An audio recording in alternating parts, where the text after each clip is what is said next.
This is how I wrote and recorded my song Different Kinds of Light from my album of the same title. Who's gonna call you tonight? Who's gonna make you feel so Different Kinds of Light I wrote on tour. It's one of the oldest ones on the record. I was having a pretty hard time creatively. Sometimes when you tour a lot, you never feel like you're getting the sufficient time to record, especially with a schedule like I was kind of going through in 2019. Just really, really hectic. And I remember sitting backstage, I think it was probably maybe the Brooklyn show or one of the shows of a Father John Misty, Jason Isbell tour. Shout out to them guys, they're very lovely. And I remember I was backstage and I was just feeling quite dark. And I was listening to this Fleetwood Mac song called Storms off their Tusk album.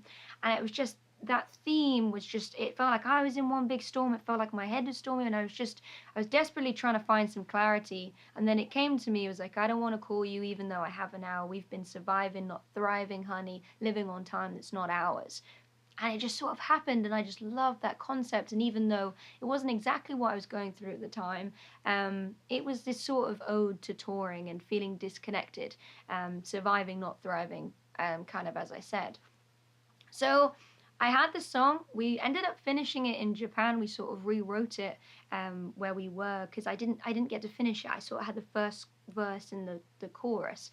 You know, a note for you guys, if you write, I used to throw stuff away if I didn't finish it. I used to be like, oh, I'll never use it. You know, if it's not finished on the day, it's not good enough. And I've really come over to revising songs and maybe even getting fresh ears on it and seeing how you can make yourself better as a writer. I used to be very hibernated, very closed as a writer. And although that works, 90% of the time for me, sometimes I can make these songs just a little bit better by getting, for example, me, my partner, or even just second ears on a song. So, don't be too quick to throw something away if you really truly love the concept.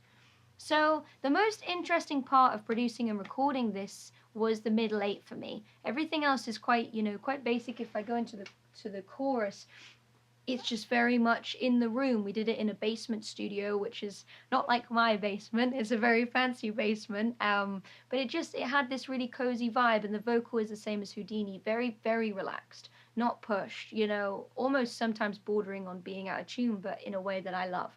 So the middle eight, I want to take you through because it's my favorite part of the whole song.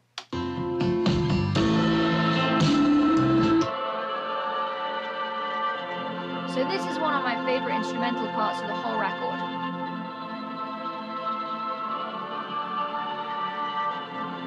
So Phil, who's an incredible keys player in Nashville, he had a mellotron, and he was somehow modulating it, which means kind of taking the tune up and down or something, and he was able to do it that it just sounded like a carousel. It sounded like this really messed up fairground kind of thing, and with the bell, it just gave it this whole dramatic, just feeling out of sorts. It's the ultimate feeling out of sorts, changing the key of something.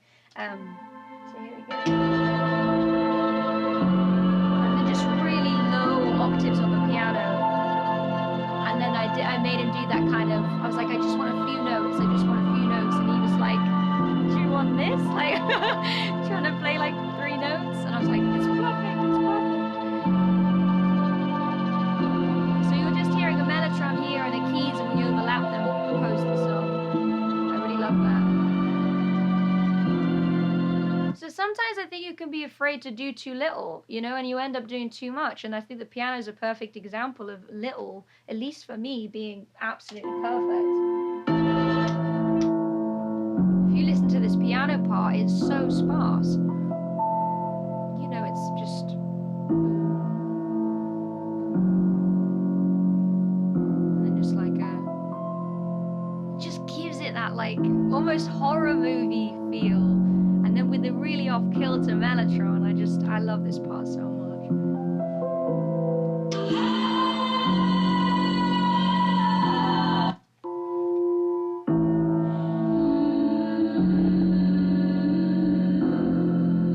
So these BVs were recorded post, obviously.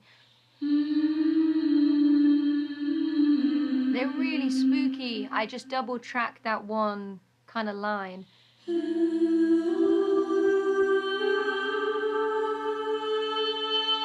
And just random, it always sounds like a string section. I think we made the conscious decision on this record, especially, to replace strings with vocal parts. The vocal parts were really important to replace where you'd get this grandiose strings. We just didn't feel the strings were maybe right for this record. Maybe they were too structured. So these vocals really help pad out the whole thing. Just to take you through the chorus, I don't know what we have on the chorus. Who's gonna make you feel storms and thunder? So this rhythm section reminds me of songs I really love. Specifically this song called Look at Miss Ohio by Gillian Welch. I remember being so obsessed with the drums on that record and finding out, years later, after trying to almost recreate it, like pilfer the sound, that it was actually her hopping on the drums. And that's why it sounded kind of broken, but just perfectly emotive for that record. And I feel like this is quite similar in vein, and it's because I'm in the vocal booth with timing like not good timing at all, and they're trying to follow me in this chorus, and I'm all over the place. It's one of the first songs I'd recorded with Dave. I'm feeling this sort of tension. I'm trying to get things right, and they're all the beautifulest people, but they're trying to follow me, and you can hear us trying to make our way into this safe and secure chorus, to make you feel like you're on board.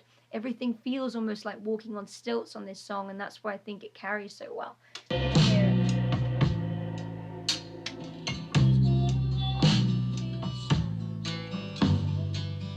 See, he's trying to anticipate my timing because there's no click.